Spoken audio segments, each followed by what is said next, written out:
نحمده ونصلي ونسلم على رسوله الكريم اما بعد۔ ہر شخص کا یہ بنیادی حق ہے کہ اس کو اس کے متعلقین کے بارے میں جو بات جیسی ہو ویسی بتائی جائے۔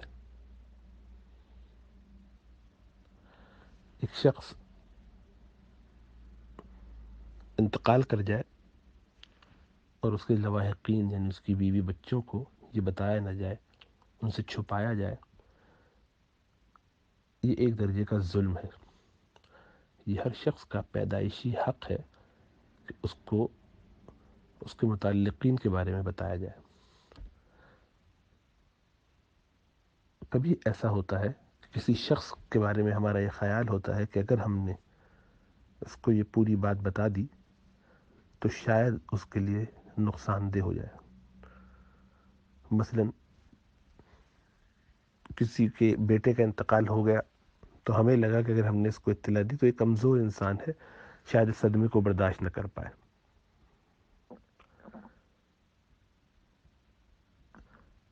اسی طریقے سے کسی عورت کو اس کے شوہر کے انتقال کی خبر نہ دی جائے، کسی ماں کو اس کے اولاد کے انتقال کی خبر نہ دی جائے کہ اس کے بڑھاپے میں یہ صدمہ اس کو دیکھنے کو ملا۔ کسی کو خدا نخواستہ ایسی بیماری ہو گئی جو بہت شدید تھی، کینسر مثلا، اور ہم نے اس سے چھپائی، اس کے گھر والوں سے چھپائی، خود اس سے بھی بوڑھا آدمی تو چھپا لی تاکہ اس کو۔ اب ان ساری چیزوں میں اصل تو یہ ہے کہ ایسا کرنا بالکل حرام ہے، کسی کا حق مارنا، اس بات کو چھپانا، بالکل آدمی اپنے آپ کو اس جگہ رکھے اور کہے کہ کیا اس کے گھر میں ایسا خدا نخواستہ کوئی واقعہ ہو تو وہ یہ برداشت کرے گا کہ اس کو یہ بات پتہ چلے نہ چلے۔ اصل میں ایسا کرتے ہوئے ہم نعوذ باللہ اللہ سبحانہ و تعالیٰ سے اپنی ناراضی کا اظہار کر رہے ہوتے ہیں، جانتے اور بلا جانتے، یا تو جانتے نہیں ہیں پھر ایسا کرتے ہیں یا انجانے میں ایسا کرتے ہیں، ہمیں احساس ہی نہیں ہوتا۔ اللہ سبحانہ و تعالیٰ قرآن میں فرماتے لا یکلف اللہ نفسا الا وسعها، اللہ کسی پر، اللہ سبحانہ و تعالیٰ کسی شخص پر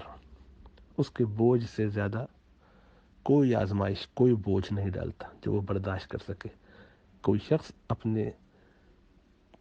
اوپر ایسا بوجھ نہیں پائے گا جس کو وہ اٹھا نہ سکے، سہار نہ سکے۔ لا یکلف اللہ نفسا الا وسعها،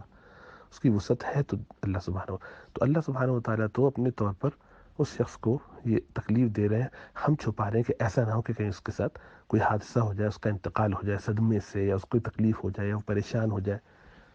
یعنی ہم نعوذ باللہ اللہ سبحانہ و تعالیٰ سے زیادہ شفیق، محبت کرنے والے، سمجھدار، تعلق والے، خیال کرنے والے ہو گئے اپنے بوڑھے ماں باپ کے یا اپنے رشتہ دار کے، کہ اس کو کہیں صدمہ نہ پہنچے۔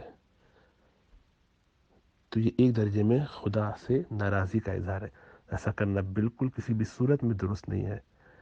الا یہ کہ یقین کے درجے میں یہ بات معلوم ہو کہ ایسا کیا تو ایسا ہوگا۔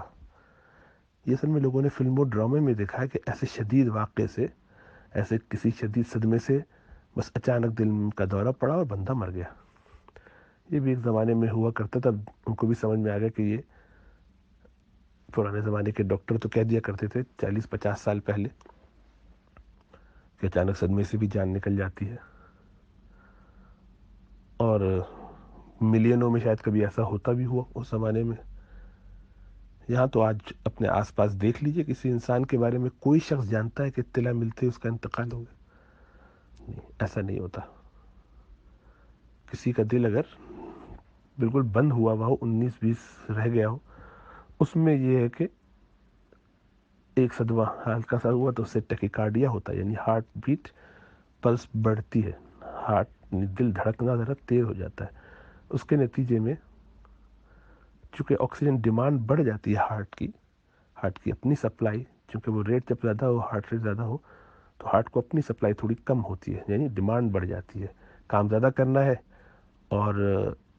اپنا جو ہے وہ خون کی سپلائی، آکسیجن کی سپلائی جو دل کو اپنی چاہیے، یعنی یہ دو الگ جہتیں ہیں دل کے بارے میں ذہن میں رکھیے۔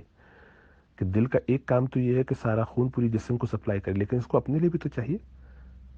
تو اپنے جب وہ پمپ کرتا ہے تو اس وقت تو اس کے اندر سے سارا خون پوری باڈی میں سپلائی ہو جاتا ہے، یعنی جہاں سے جہاں جانا ہے، لیفٹ سائڈ سے پوری باڈی میں، اور رائٹ سائڈ والا جو ہے وہ لنگز میں، تاکہ اس میں آکسیجن آ جائے. لیکن جب وہ اس کے بعد ریلیکس ہوتا ہے ایک لمحے کو بیچ میں تاکہ دوبارہ دھڑکے اور اس میں خون بھرے، تو اس ریلیکسیشن کے درمیان اس کو ڈائسٹلیز کہتے ہیں. سسٹلی کے مقابلے سسٹلی یعنی کنٹریکشن، اور ڈائسٹلی جس میں ریلیکسیشن ہوتی ہے، اس دوران میں لمحے بھر کے اندر وہ جو گیپ ہوتا ہے، اس میں خون کی سپلائی دل کو ہوتی ہے. دل کا اپنا کھانے پینے کا آکسیجن، نیوٹرینٹس، جو جو کچھ اس کو چاہیے وہ گلوکوز وغیرہ ملتا ہے. تو جب آپ تیز تیز دل دھڑکائیں گے، بہت تیز تیز، تو وہ ٹائم کم ہو جائے گا، تھوڑی سی سپلائی کم ہو جاتی ہے وقتی. لیکن ایسا نہیں ہوتا کہ اس سے لوگوں کی جانیں چلی جائیں. یہ جیسا عرض کیا کہ کئی ملین میں ایک کو ہو جائے، وہ ریئر کچھ کنڈیشن ہیں اس میں. اس کا یہ مطلب نہیں کہ جس کو دل کی بیماری اس سب کو یہ ہوگا. دل کی بیماریاں 25 قسم کی ہوتی ہیں اور کئی قسم کی ہوتی ہیں، یعنی میں تخمیناً کہہ رہا ہوں. اور ہو بھی تو میں اور آپ اس کے مکلف نہیں ہے کہ کسی کو اس کے صدمہ اس لیے روکیں کہ ہم نعوذ باللہ اللہ سبحانہ و تعالیٰ ہیں، ہم بتائیں گے کہ کس کو کیا تکلیف دینی ہے، اللہ آپ ہٹیے، نعوذ باللہ. تو یہ ظلم ہے. اور کوئی ایسی حماقت کرے تو خود قیامت کے دن اپنا جواب سوچے کہ اس کے ساتھ اگر ایسا کیا جاتا تو وہ کیا کرتا. نمبر 2، جس کے بارے میں ہم یہ سمجھ رہے ہیں، مثلا ماں ہے، ٹھیک ہے، اس کو بھی صدمہ ہوا، اس کا شوہر دنیا سے چلا گیا تو وہ بیوہ ہو گئی، اس کا افسوس ہے. ایسے کئی واقعات اس کووڈ کے زمانے میں بھی ہوئے اور پہلے بھی ہوئے. ہم ڈاکٹر ہیں، ہاسپٹل میں کام کرتے ہیں، ایک ہی گھر کے کئی لوگوں کا انتقال. صحابہ سے لے کے اب تک کی تاریخ گواہ ہے کہ کئی گھر کے افراد ایک ہی جنگ میں، ایک ہی محاذ پر دنیا سے تشریف لے گئے، شہادت کے رتبہ بھی پایا. تو ایسا کمزور ایمان نہیں ہے کسی کا، یہ آپ کا خیال ہے، نمبر 1. دوسری بات یہ ہے، جو شخص دنیا سے گیا ہے، آپ کو اس کی فکر نہیں ہے کہ وہ کتنا محتاج ہے اپنی ماں کی دعاؤں کا. آپ اپنی جہالت کی وجہ سے، اپنی احمقانہ اس حرکت کی وجہ سے اس بیچاری مظلوم کو جو قبر میں ہے، جس امید پہ بیٹھا ہے کہ میری ماں نے ایک لفظ بھی میرے لیے دعا کا نہیں کہا. ظاہری بات ہے وہ ایک دعا کرتا ہے انسان کسی کے زندہ ہونے پر خیال سے، ایک اس بیچارے مظلوم کے انتقال پر، جو کہ یعنی ماں اس کی زندہ ہے لیکن ماں دعا نہیں کر سکتی، ابا تو وہاں ہے، کون دعا کرے گا جیسی ماں دعا کرے گی اپنی اولاد کے لیے. سبحان اللہ. یعنی ماں کے ساتھ بھی ظلم، دنیاوی حساب سے چلو کہ سمجھ رہے ہیں کہ ان کو تکلیف ہوگی تو محبت کا اظہار، لیکن نادان دوست ہے، اسی لیے نادان دوست سے دانا دشمن بہتر ہوتا ہے.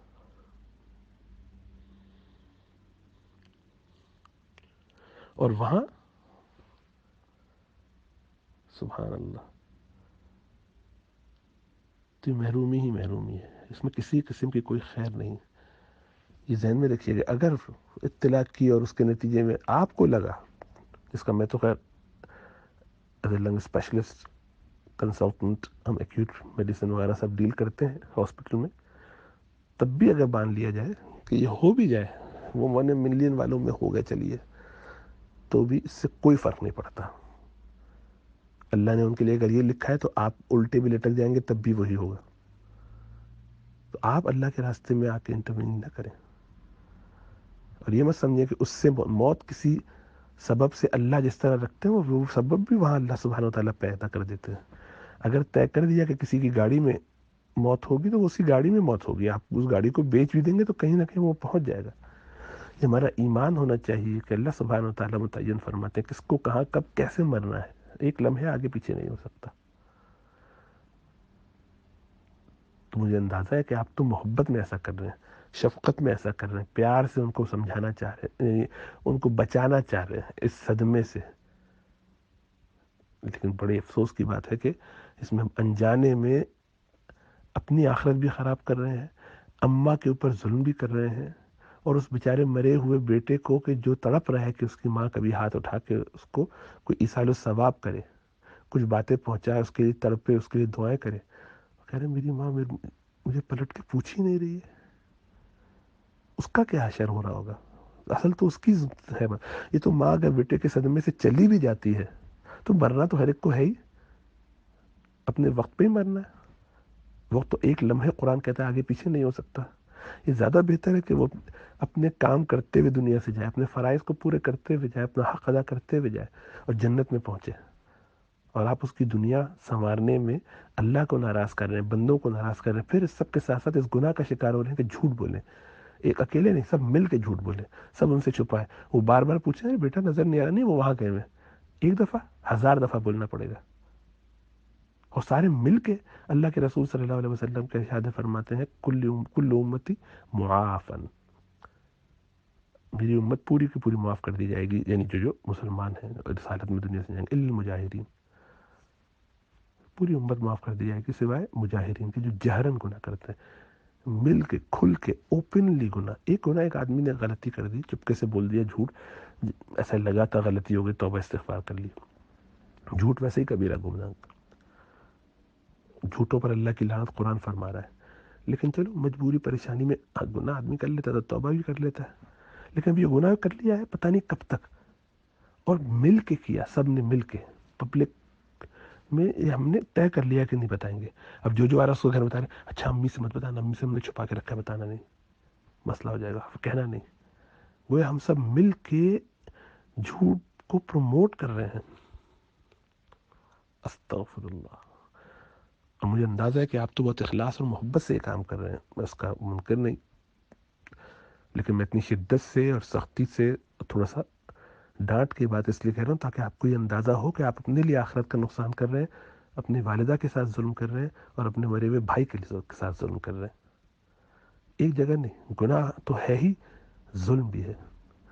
اپنے بھائی سے کیسے معافی مانگیں گے کل قیامت میں؟ اماں کو تو بعد میں منا لیں گے، وہ تو چھوڑے گا نہیں قیامت میں آپ کو کہ تم نے میرے ساتھ کیا ظلم کیا، اس بیچارے کا کیا قصور ہے کہ اس کے لیے اللہ نے اس کی ماں رکھی تھی جو اس کے لیے دعا کر کے اس کے درجات کو اس کے لیے صدقہ جاریہ بنتی، اس کے لیے معاملات اچھے کرتی، توبہ استغفار کرتی، آپ نے اس راستے کو روک دیا، استغفر اللہ استغفر اللہ، اللہ ہم سب کو معاف فرمائے، میری تلخ نوائی کو معاف کیجیے، میں جان بوجھ کے اس میں تھوڑا سا زیادہ سختی سے کہہ گیا، اور اسی لیے کہہ گیا کہ آپ کو اس کی جھنجھوڑ محسوس ہو، اس کی سختی محسوس ہو، کہ ایسا کرنے سے بچیں، اللہ اپنا فضل فرمائے۔